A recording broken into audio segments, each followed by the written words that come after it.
Hello, and welcome to Gatorade Performance Partners Career Panel Discussion. My name is John Jost, and I work on Gatorade's Sports Marketing and Partner Service team.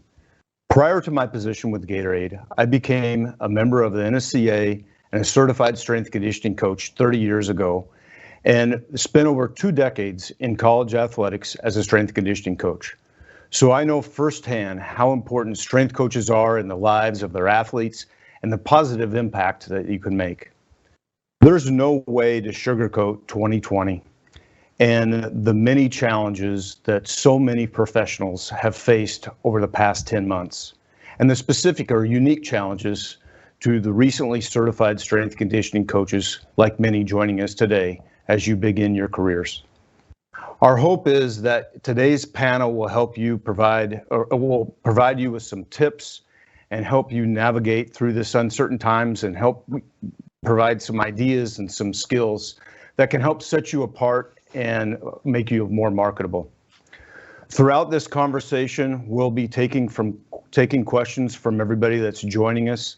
So please drop your questions and comments in the chat box, and we'll add them to the queue. I'm super excited and pleased to be joined by 3 extraordinary individuals and legendary strength conditioning coaches in Coach Andrea Hudy, Coach Ivey, and Coach Joe Kenn. I'd like to start off by providing an opportunity for each one of them to introduce themselves and share a little bit about their career path and their position today. Coach Hudy, if it's okay, I would like to start off with you. Sure. I'd like to thank Gatorade and the NSCA and Coach Jost for having me. It's an honor to be here with all of our great guests. I'm humbled, as always, when I'm asked to speak. So I thank you and appreciate you having me. I grew up with a family of 7 teachers, and I was the youngest in my family. I played all kinds of different sports. I played football with my brothers. I wrestled with them, and then I played all kinds of sports. So I jumped to Division I athletics, where I played volleyball at the University of Maryland. My first strength coaches were Dwight Galt and Frank Costello. They actually helped me develop an interest in plyometric training. And my volleyball coach was also an educator too. So it was always about time on task and the reps and the reps and the reps to master skills. Jumped to the University of Connecticut, where I was an assistant strength coach, and worked my way up to an associate head strength coach with Jerry Martin. I was there for 9.5 years. And UConn was a perfect storm of athletics and academics for me, with Jerry again as my mentor. And then down the hall, which was really awesome, I had Dr. Bill Kramer, where we really started discussing a lot of things about flexible nonlinear periodization and how to train basketball players and keep them in the weight room. I was fortunate too to work for 2 Hall of Fame coaches at the University of Connecticut.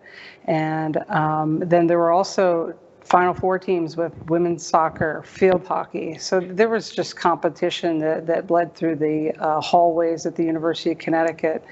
I think the most important thing, though, that I could say about the University of Connecticut was we had 750 athletes, and we could get close to 3,000 contacts with these athletes a week. So the fact that we were coaching reps on reps on reps every day, different athletes, it added to the variety of coaching that I had, that ultimately led to me 27 years later working with one team.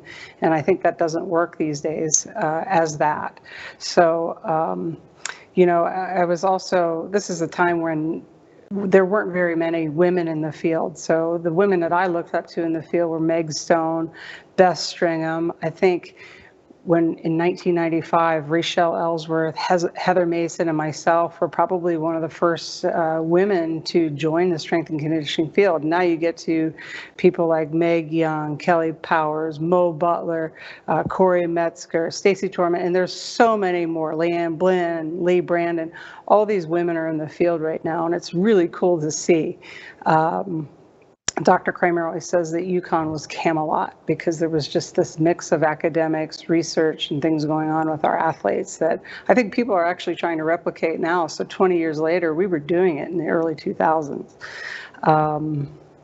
So that was pretty cool. Then I jumped to the University of Kansas, where I was for 15 years, where I met Dr. Andy Fry and continued the research with our athletes there.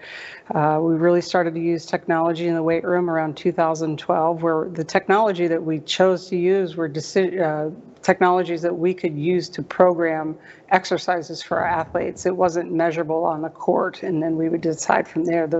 We were given the athlete, we would test them, and then we could pick and choose exercises that would help our athletes the best.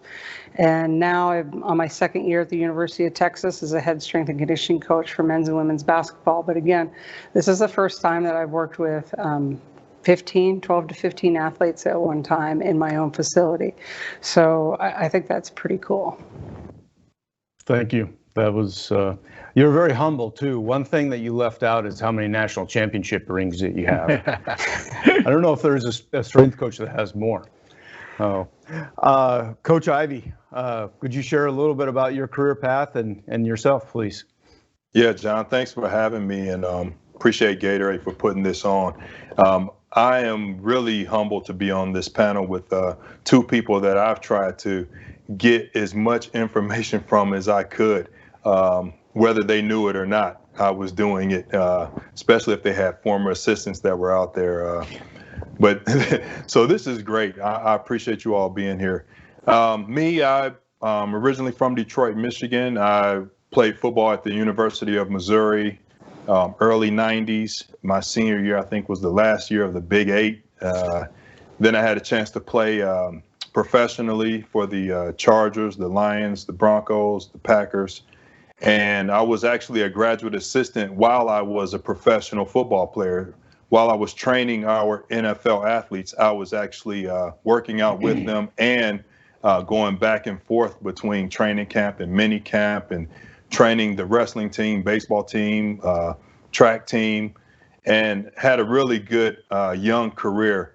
I did that for a little bit. Then I was hired at Missouri. That was my first full-time job.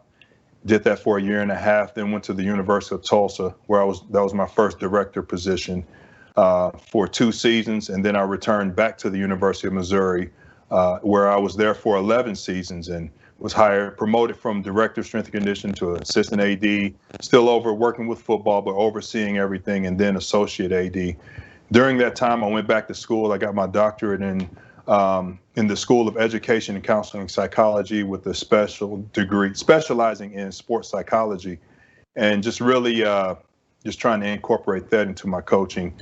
And eventually I went on campus. I got out of coaching for a year and a half, went to campus, worked in the chancellor's office, worked as an assistant vice chancellor for access and leadership development, where I oversaw community engagement, legislative relations, K through 12 pipelining and programming.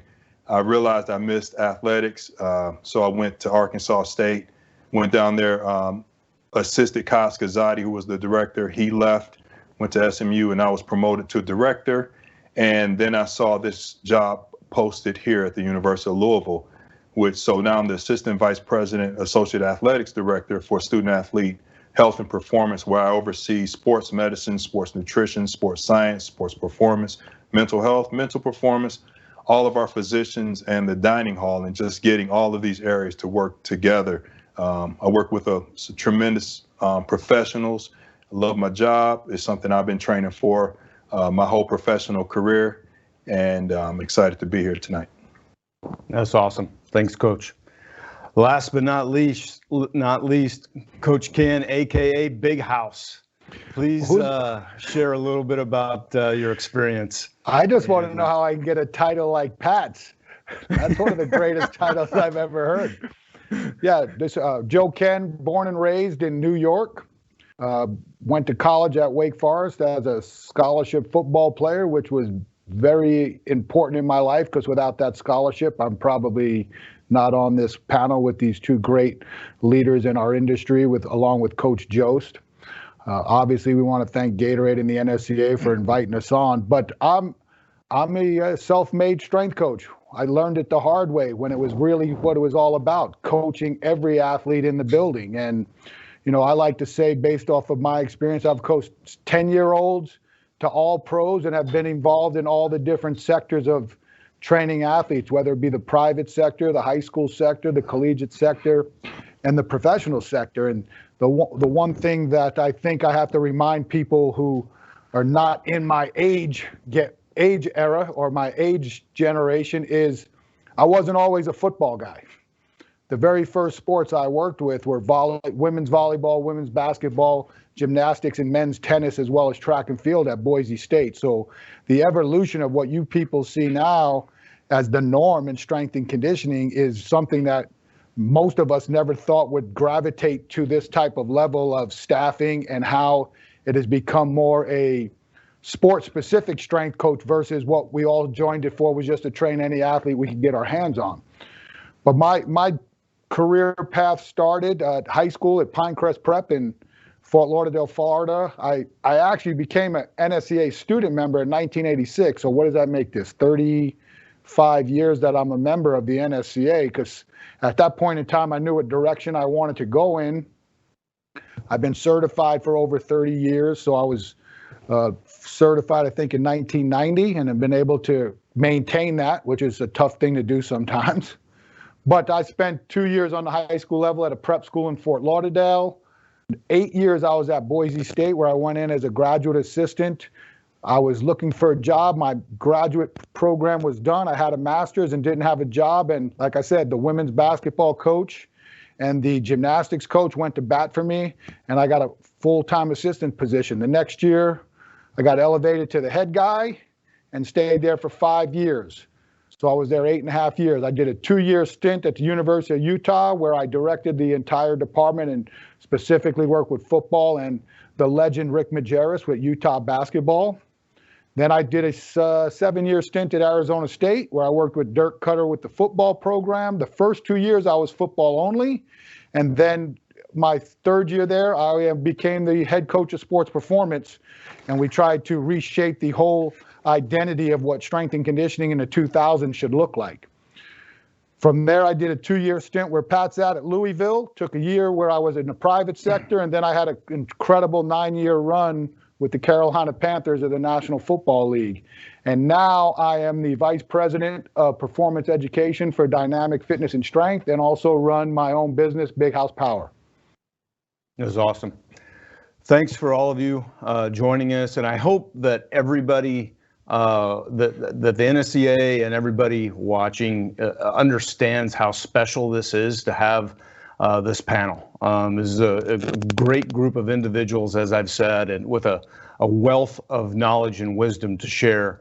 So I'm going to try to stay out of the way and dive right in on questions. Coach Hudy, would love to start with you first. You've spent so much time in college athletics and have seen, I'm sure, a lot through the years, but nothing like this year. And so how has COVID-19 changed your team's structure, the way that you're doing things, and has it allowed you or forced you to develop some new skills that you're utilizing, and will you continue to use them post-pandemic? Yeah, I think what Coach Kenn and Coach Ivey and yourself were speaking of is back in the day where everybody worked with everybody, it didn't matter. That actually provided an opportunity for us to learn, adaptability, patience, and just being available at any time, because anybody who has ever worked in basketball knows that the schedule can change at a moment's notice.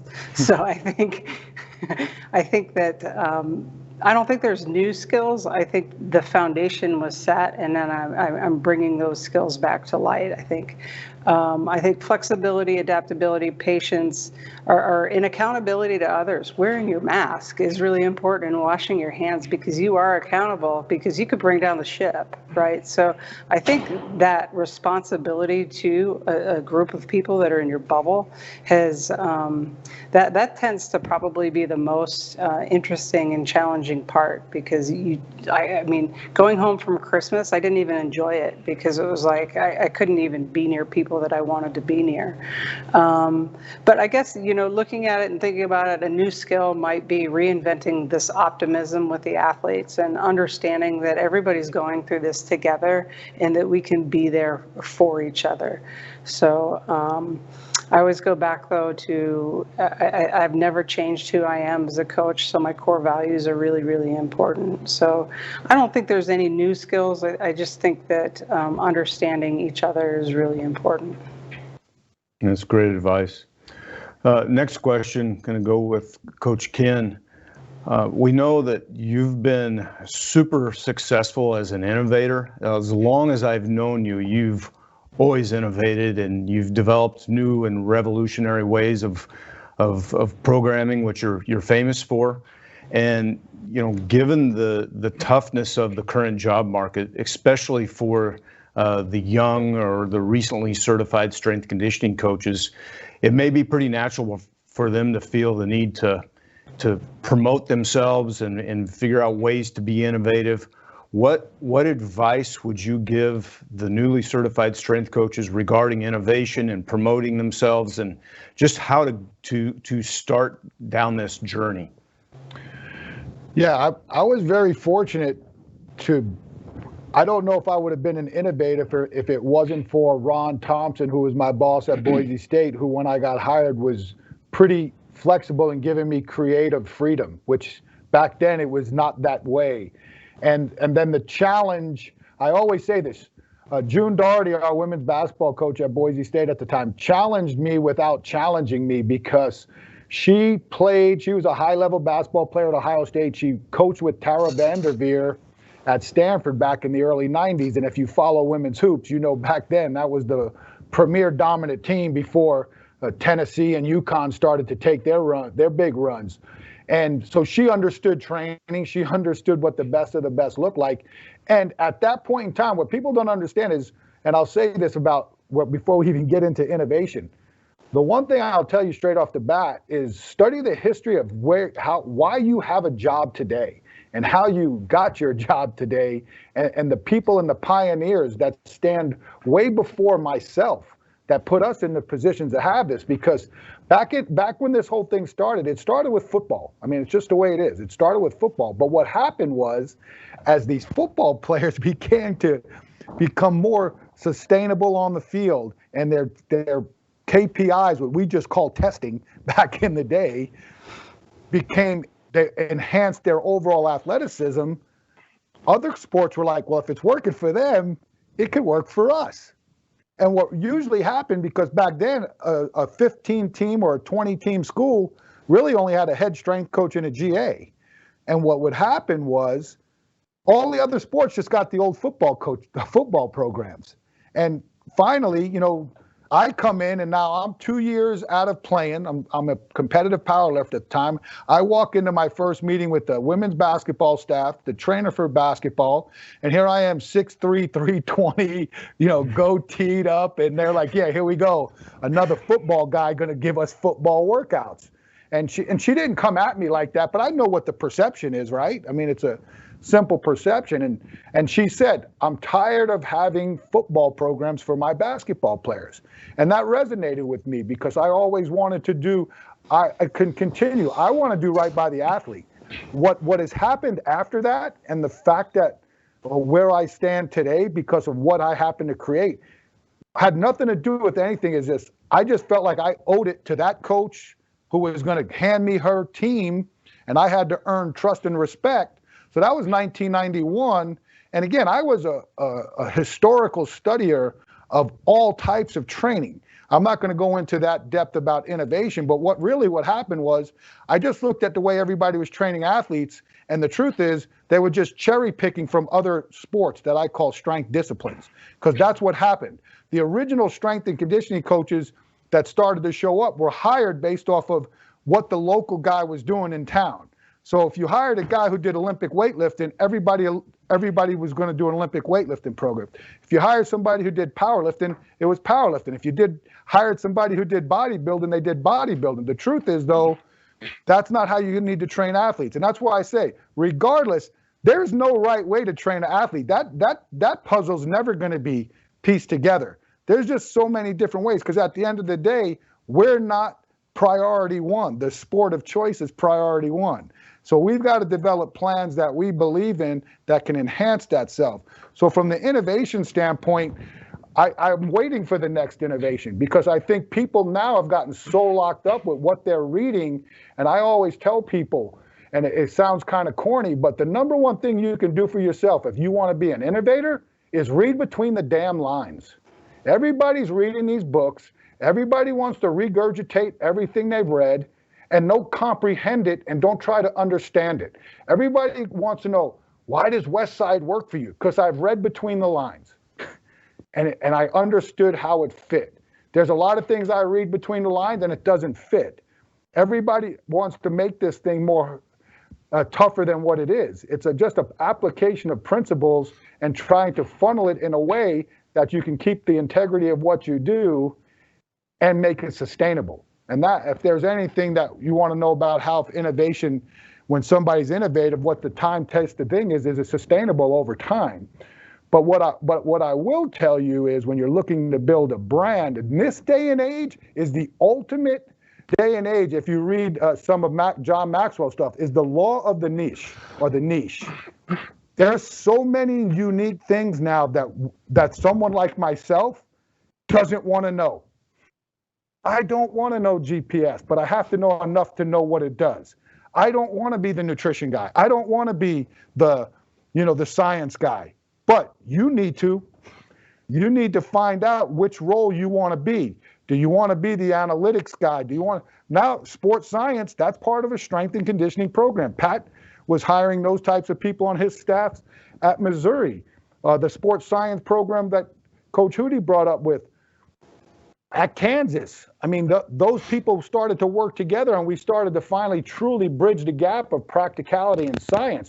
That's where the new strength coach can look to be and find their way now. Like, it's not good enough just to know how to lift weights anymore, if that makes sense. And that's one thing that I would say, as far as how are you going to separate yourself on top of who you know. Let's just call it what it is. You better build your network and have a strong network.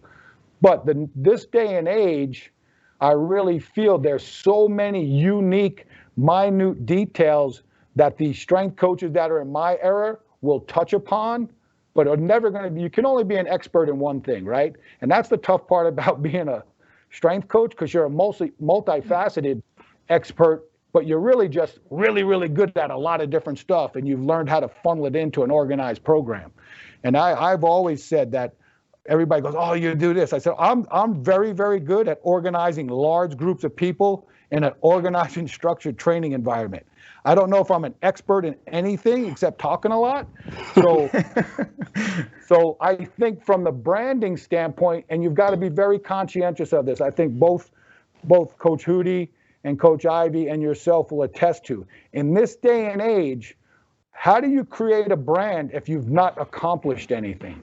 So everybody's throwing the word brand, and I'm not telling you not to learn how to promote, because that's a different era. This is a new era. Like we talked about yesterday or 2 days ago in the rehearsal, the CEO Strength Coach by Ronnie McKeefe opened up a lot of Pandora's box to people like in our era. It was just taboo to think about.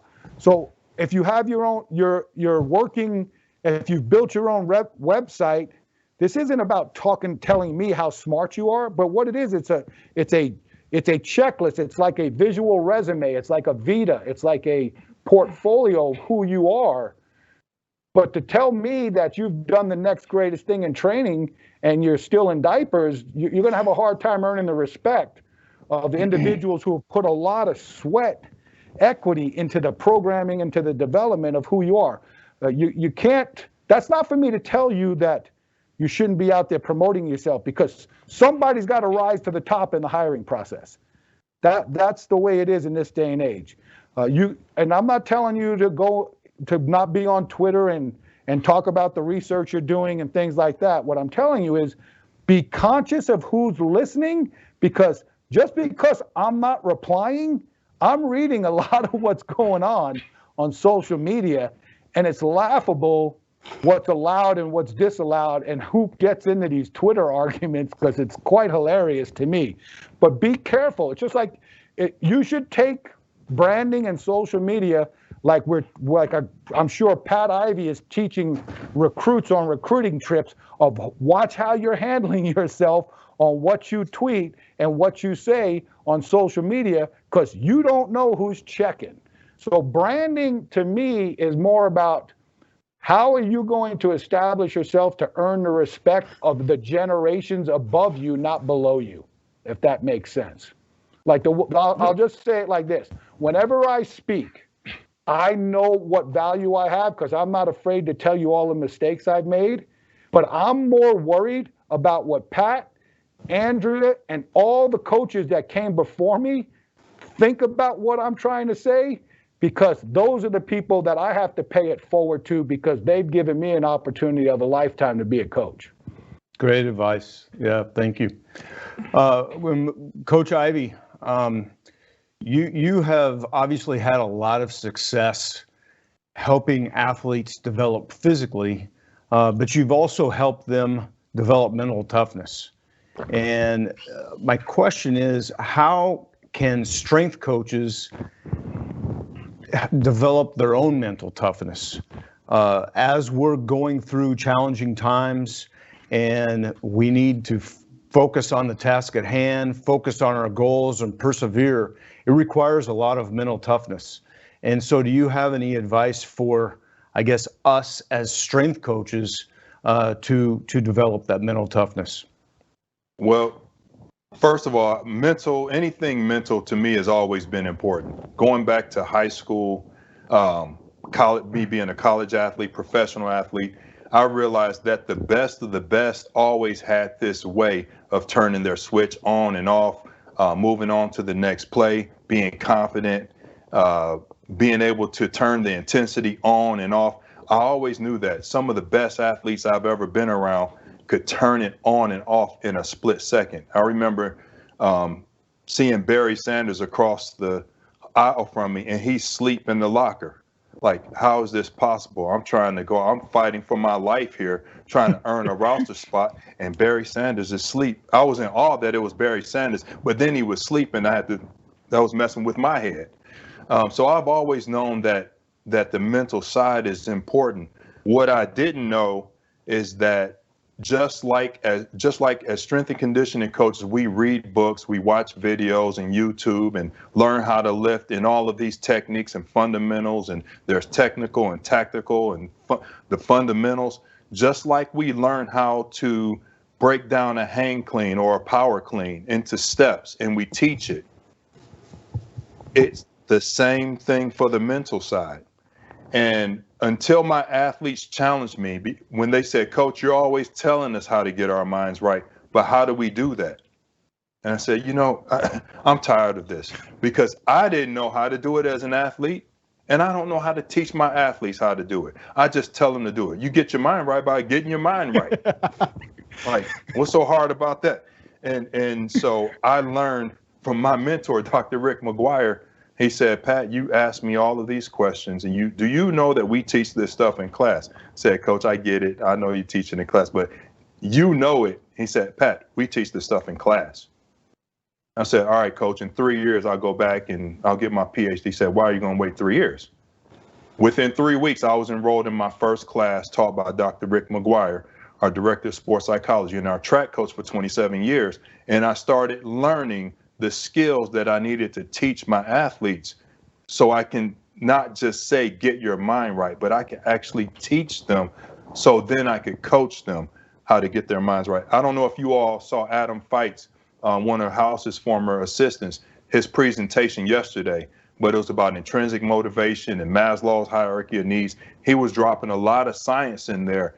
When you go to class and you learn, or if you read a book, or if you just educate yourself on these different skills, trust me, it's a skill. These are skills. Focus is a skill, and we break it down just like anything else in the physical sense. Once I started doing that, the athletes started holding me accountable. If you're going to tell us to get our minds right and hold our composure and make sure our intensity is where it needs to be and forget the last play, and then, Coach, you need to do the same, right? You say role modeling is important, right, coach? Like, yes, you're right.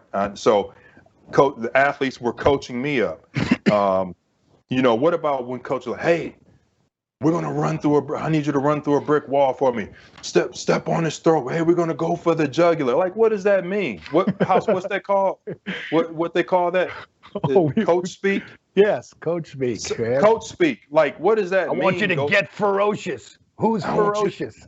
Who's ferocious? Like, what does that mean? No, what you really want, coach, is you want me to bring my best and deliver my best performance every play with what I practice. I practice these skills. I've practiced these fundamentals.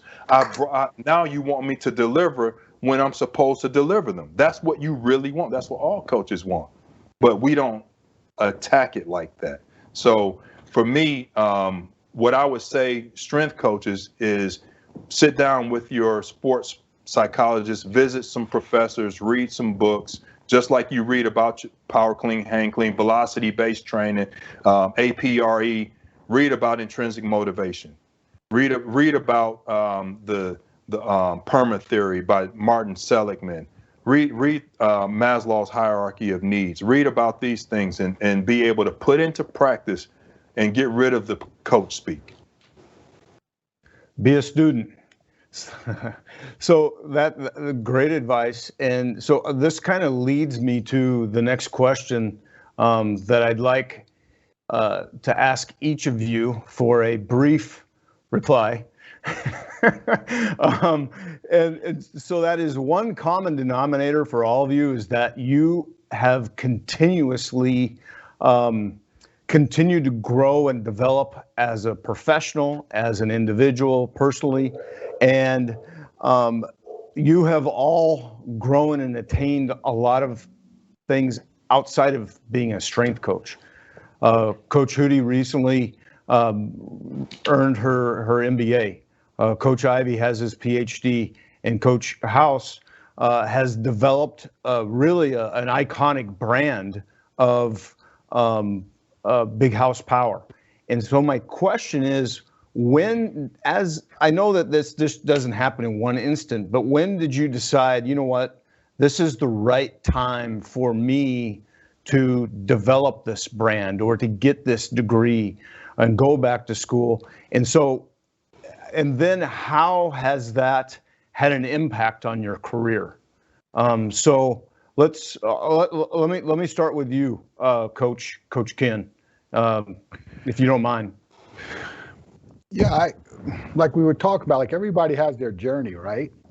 And how is that going to play out? No one really knows. And it all comes back to how much effort you put in is how much effort you're going to come back. I remember, like Pat was talking the other day, I remember on Pat's, that time he gave his first mental toughness speech at that gym in Atlanta. I've used this quote from all the time. Confidence is a choice. You choose to be confident, and you can only be confident in what you know. Like, I know what I know what I don't know, I know what I need to know, and I'm at a point in my career where I know what I don't care to know, if that makes sense. And when you're looking to build a brand, like we've been continuing to talk about, like, how do you know when to do that? You know when you've earned the respect of your peers. That's a really good point. You know when people like Pat Ivey call you and say, man, your book changed the way we got it going on. And when you bring in new concepts like block zero and level training in college football that wasn't being talked about, and the next thing you know, you've got everybody on the United States dropping block zero and tier system, and that's when you know. And people, now everybody wants to create a brand day one. I didn't create. Big House Power was always around because of my nickname. We did some cool stuff when I was at Boise State because we were looking to survive. We were looking to we had to make some money. I mean, we weren't making money back then. So we had to find ways to do things. But I didn't launch Big House Power as a brand until 2009 when I needed to, because we had just been let go at the University of Louisville, and again, networking, my people, my connections, that nothing fell. The job situation was a little different in that year. So we established Big House Power as an S Corp, my wife and I, and we went and bet on ourselves. And that's a tough thing. And I say this, and I love being a part of a staff, and I love coaching. Every strength coach in America says it out loud, or even across the world, at one point or another, when things go bad, but you think your strength program is going bazonkers good. Well, it wasn't our fault. Let me just tell you, if you're in a team sport and you're not winning, it's everybody's fault.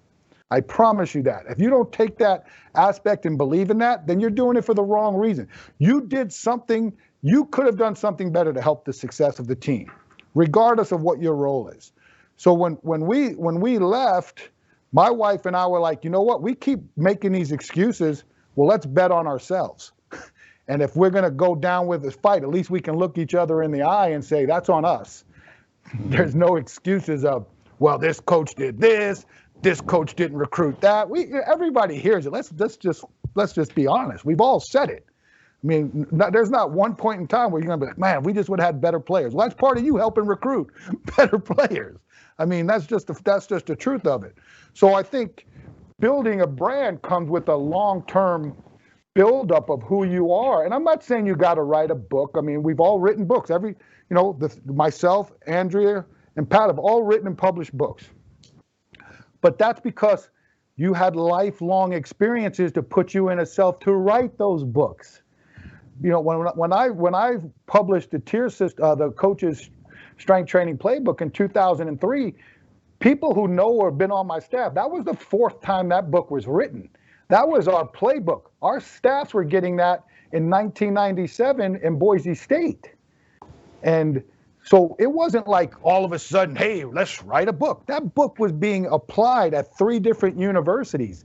And when you look at it at the time, the Boise State isn't the Boise State that people know now. We were a 1AA football program when I arrived there. I watched it elevate into Division I before it now became a juggernaut and as good as a lot of Power 5 schools. I know they're a group of 5 team, but it's Power 5 football. They can compete in a lot of the Power 5 conferences. And then going to Utah, that was a step up because that was the WAC when the WAC was a lot different. And then it converted to the Mountain West, and I was a part of the first Mountain West, second year of a Mountain West for those teams.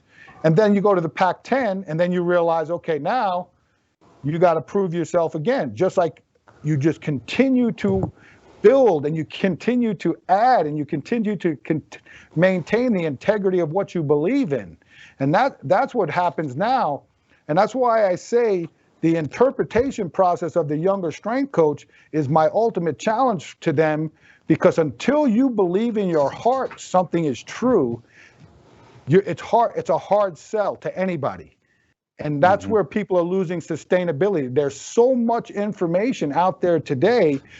Everybody's trying to find what that gold standard is. If you talk to people who have been in this deal and have blood, sweat, and tears in it, and have a lot of sweat equity, you'll see all these cool innovations they have still filter in what they were doing as a base model when they first were learning things from Coach Martin, and when Pat was working back in Tulsa and Missouri with Dave Taub and those guys, and Donnie Summers and those guys. There's always going to be a little taste of what you are. And if you evolve and you maintain the integrity of who you are and the programming and the process and what you believe in, that's how you build your brand. You don't just walk out and say, I got 5 degrees and I've got 0 levels of experience, but my brand is going to tell, you know, I'm going to write a book on how to train. And I ask you, well, what's your subject matter? Oh, myself. In a gym down the street. So you got to be very aware of that. I want you to be who you are. I want you to show me your individuality. But I also want to know what you know, because a lot of times these athletes and these people want to know who you are. And you can't be who you are when you're telling me what somebody else wrote and what somebody else experienced. You know, so, you know, I go time and time again, well, Louis said to do this. I know what Louis said. What do you say? And that's the big thing is I want to know what you have to say. Coach Hudy, we're getting a lot of questions coming in, so from our viewers, So I'm going to ask Coach Hudy to answer this question because it was pretty unique that really after, you didn't really need to prove anything else after how many national championships, and you decide you're going to go get your MBA. It's kind of a unique move. And so what, I guess, led to that decision, and how has that impacted your career? And then if you don't mind, after that, I want to move on to some of the questions that are coming in. Yeah, I would just disagree with you on one thing. I feel like I constantly have to prove myself, not to others, but to myself, right? And it just goes back to what Coach said. And do we have a curiosity for what we're doing and why we're doing it? Do we have a growth mindset? How can we impact our career? But I think it all goes back to people skills, and what Coach said is who you are. Can you build rapport with your athletes? Is there a curiosity as to why they're not getting better or why they got so good? Can you communicate those things with people?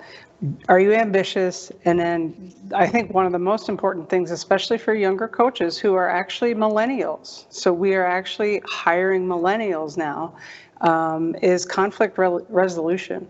I think there's a really a divide between, are we going to cater to the athlete, or are we going to challenge these athletes to get better? I think that's really, really important as a person.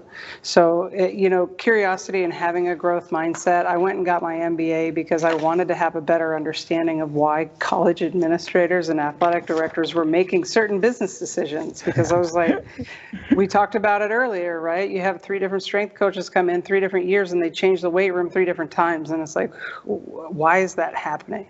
And then you get to a point where you do build enough of a brand for yourself that you have different income streams. And I was like, holy cow, how can I manage these income streams? I can't even track it myself. So I thought it was important to go back. But then I also found myself, when you do have these championship cultures and you have the sustainability in championship cultures, it parallels with business. And I found myself being asked to speak in businesses more so than any kind of sport conference, because those cultures are the same. They're not any different. So I thought it was important to organize my ideas and my thoughts, and really, that gave me instant credibility when I would walk into a business to have my MBA. I thought that was pretty important. Thank you. That's good. We have a really good question from Vale. This is he's 6 months out of undergrad, has 2 internships under his belt, and is applied for a master's degree.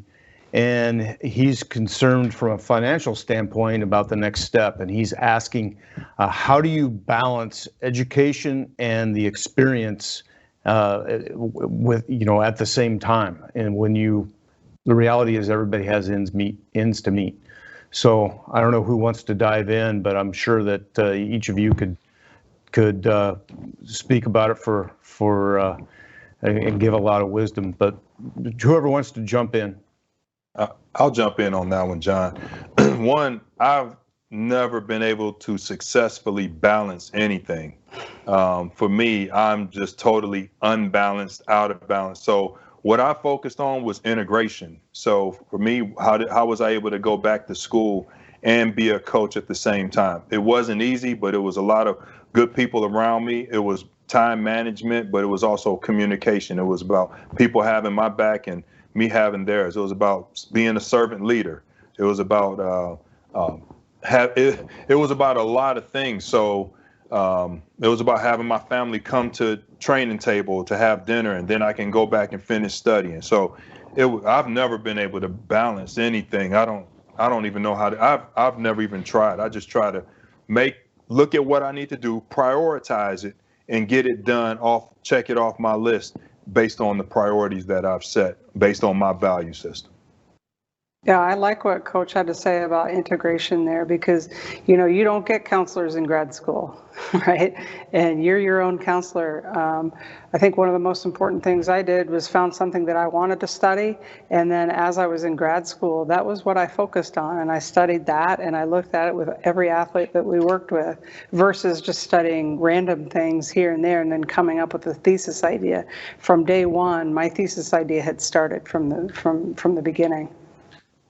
I think one thing too that we should give a little history to this age group of these newcomers is, and I've talked about this a couple of times and actually just talked about it yesterday. And this is one thing about this age of strength and conditioning and the evolution of what we've done.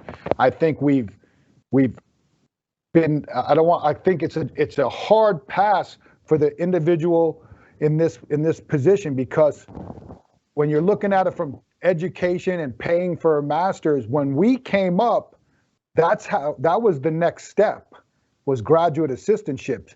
That term is almost eliminated in this day and age with the amount of full-time help that has come across the board in strength and conditioning. But what hurts the new generation is we're still making it a requirement for them to have to get a full-time job, where we had that built in. I mean, I could talk to how many coaches in my era that got a master's for sweat equity, right? Work 60 hours in the weight room and get your master's paid for, and you got a stipend. Nowadays, you're going to school for free with the free intern. You're paying for your own graduate degree, and you're trying to do an internship on top of it, which back in our day, that was a graduate assistant. And because of the limitations of staff, you were really the assistant.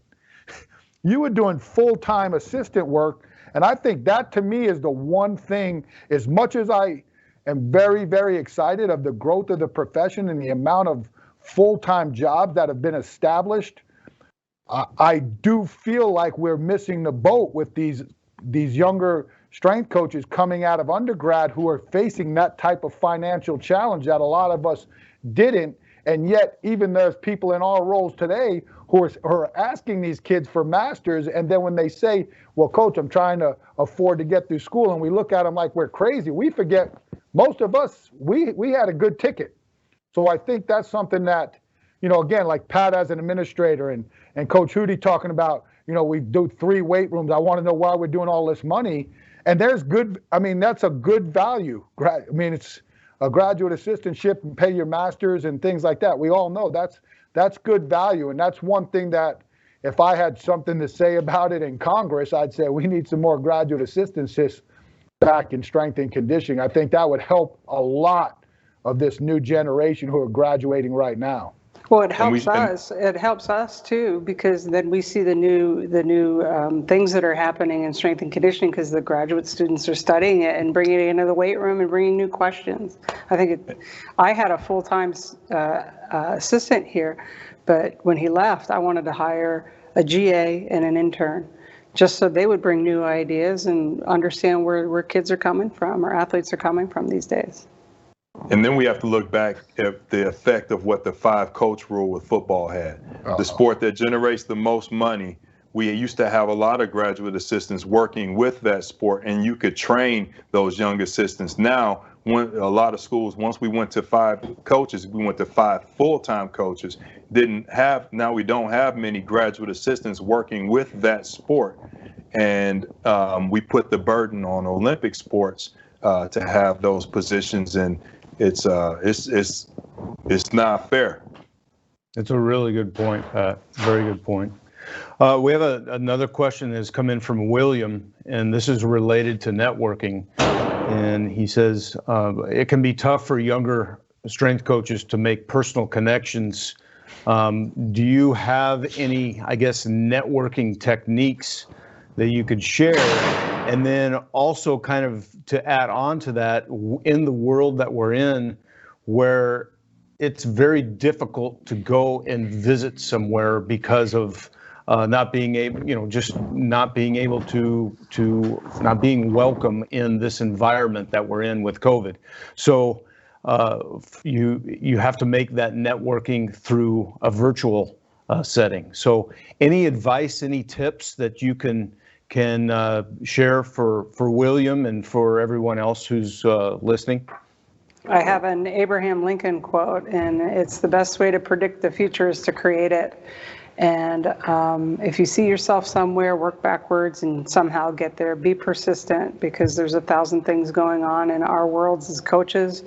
You know, it might take 2 or 3 emails from me to respond, unfortunately, you know, because you get so many emails, it gets pushed down. But be persistent. Coach, if you could share a little bit about the persistence that you had in pursuing the position at UConn. Oh yeah, I was in outside of Washington D.C. teaching chemistry at a Catholic high school, a girls' Catholic high school, and I was like, I don't want to do this. So I called up. There was in 1995, or this was 1994. There was a position that was I don't even know where it was, that I found out that UConn needed a GA. And if anybody knows who Jerry Martin is, he wasn't the most social guy. And I remember my strength coach was like, you don't want to work for him. He's crazy. And I was like, those are the people that I want to work for. So it took probably 24 weeks or something of me calling him every week and him giving me like, yeah, hello, yes, no, I don't have any answers. Okay, goodbye. And that was it. And I just wanted him to hear my name once a week until I got that job, because I had failed before, and I learned from my failure that I wasn't persistent enough. And sometimes it's too much, you know, sometimes it just, as long as they hear my name. My assistant that I hired at Kansas would call every week too. And I remember looking at the phone on the caller ID and I was like, I don't want to talk to him right now, but I saw his name, you know, and I hired him. I ended up hiring him. So be persistent. That's great. Coach Ivey, Coach Kenn, anything to add, especially, I guess, from a virtual standpoint? Yeah, the virtual is hard, because I was going to say, I remember my first NSCA clinic. What year was it? 1991, maybe. And, you know, at that point in time, as you know, you worked with them, Boyd Epley, and the dynamos of who allowed us to become who we are. There's a perception and there's an aura around him. Like, I still to this day, the first time I saw Boyd, if you know Boyd, his collar's going to be popped, right? He's going to be locked in and ironed up, perfect hair, the whole 9, tucked in, opposite of me, 100, right? But it was like a strobe light, and a light, just a light just followed him around like it was this big thing. And it's hard when you see that, and that's someone that you look up to and someone that you admire from afar.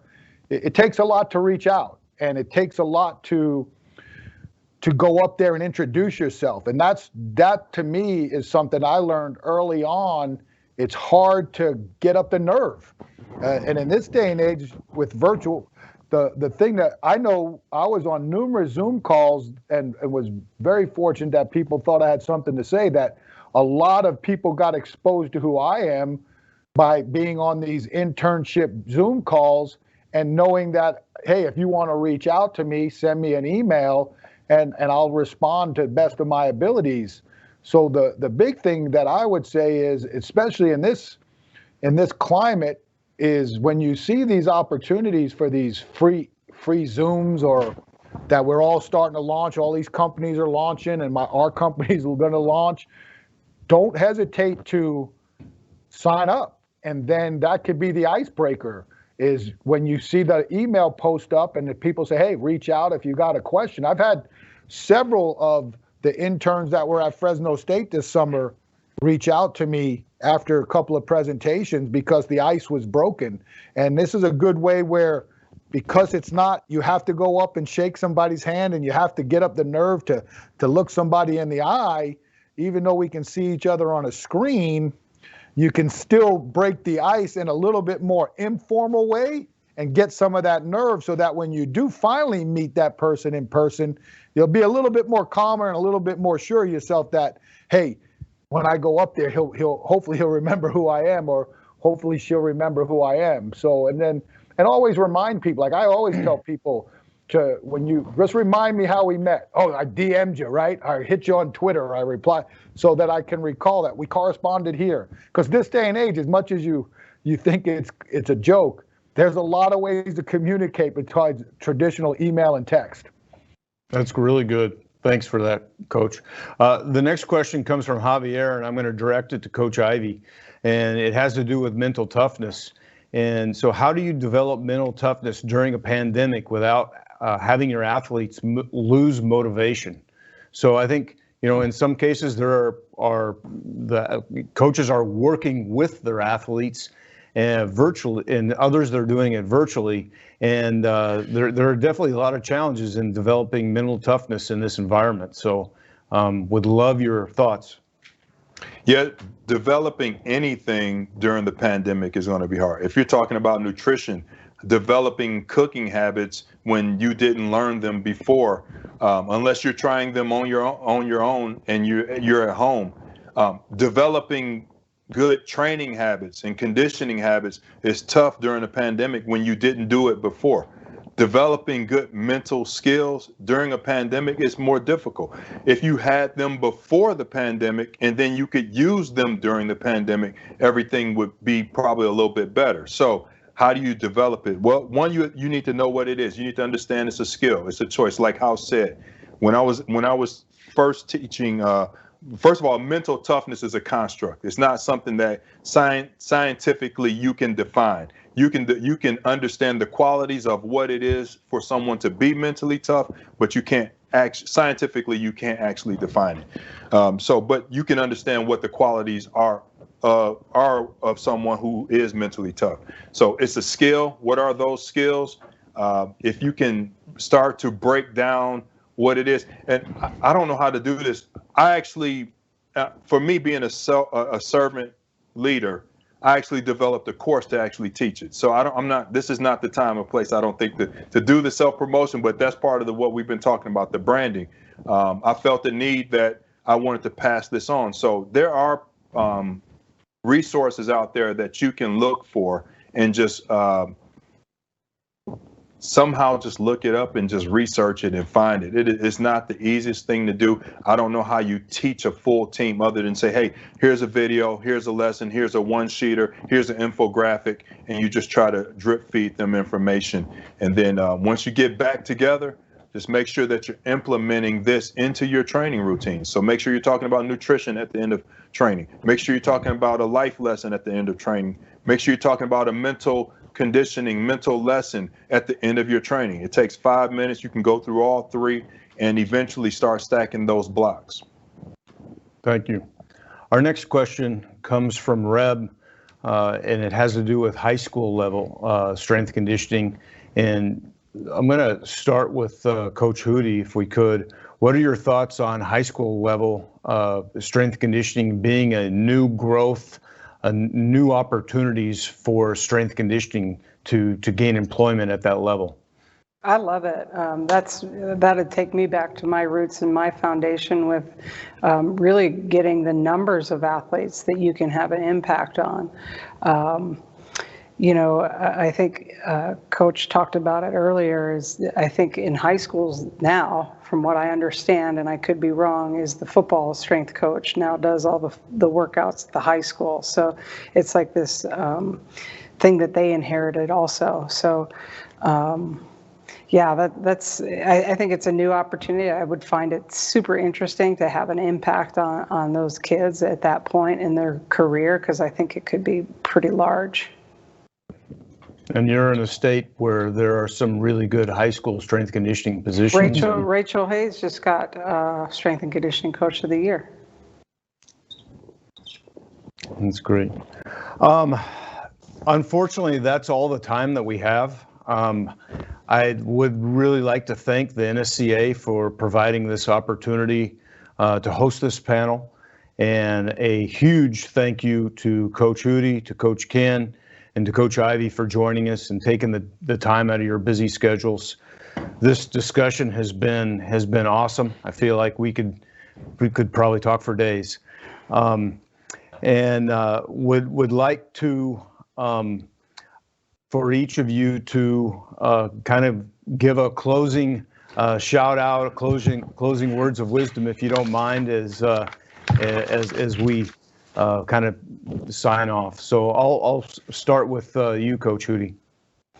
I would say, my closing is who's in your circle, who's your support staff, who elevates you, and who's your balcony people, who elevates you, and who helps you do the things that you want to do. I think it's important now in terms of being in a pandemic, and who can you rely on and who's your go-to. I think that's really important for people to analyze and understand, because it's hard. Thank you. Coach Kenn. Yeah, I would just say, if you're in it, then you've got to learn how to fight the good fight. And like Coach said, no one fights the good fight alone. There's not one person that's on this panel, you included, that got here by themselves. There's a tribe of people that probably start with everybody's parents or those who relatives that raised them, and it goes all the way through the journey of where you are to today. But the thing is, you can't get discouraged. It's like periodization. It's we want to talk about linear periodization, but we all know in linear periodization there's waves, and you've got to learn to ride those waves. And when you do that, and you continue to build on the things that the three of us and yourself have talked to today, I think you'll put yourself in the right situation. And then moving forward, when we actually can see people, don't be afraid to come up and meet us. We're no different than you were 25, 20, 30 years ago. We're just trying to make it and trying to get on the come up and do right by our athletes. Coach Ivey. I'll echo something Coach Hudy said earlier. Have a growth mindset.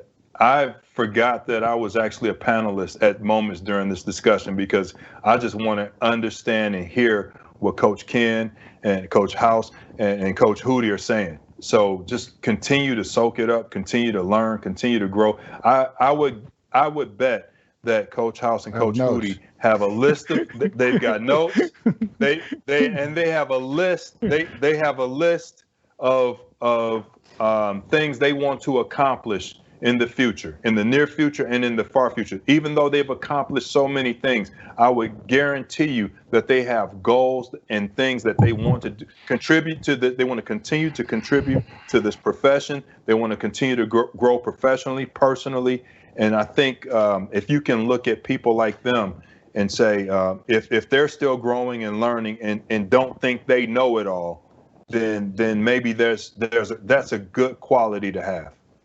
Outstanding. This has been great. For those listening, if you have any additional questions for Coach Hudy, Coach Ivey, or Coach Kenn, we've posted their contact info in the chat box so that you can get in touch with them. So thank you again very much.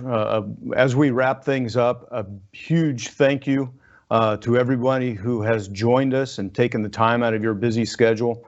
Would like to encourage you to join Gatorade Performance Partner Community.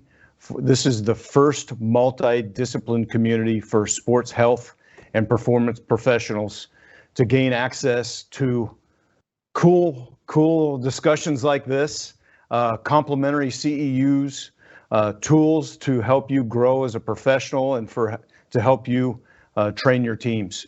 You can also follow Gatorade Performance Partner on Facebook, Twitter, LinkedIn for all the latest updates to the community. Thank you again for joining us, and best of luck in your careers. Hope everybody has a great evening. Thank you.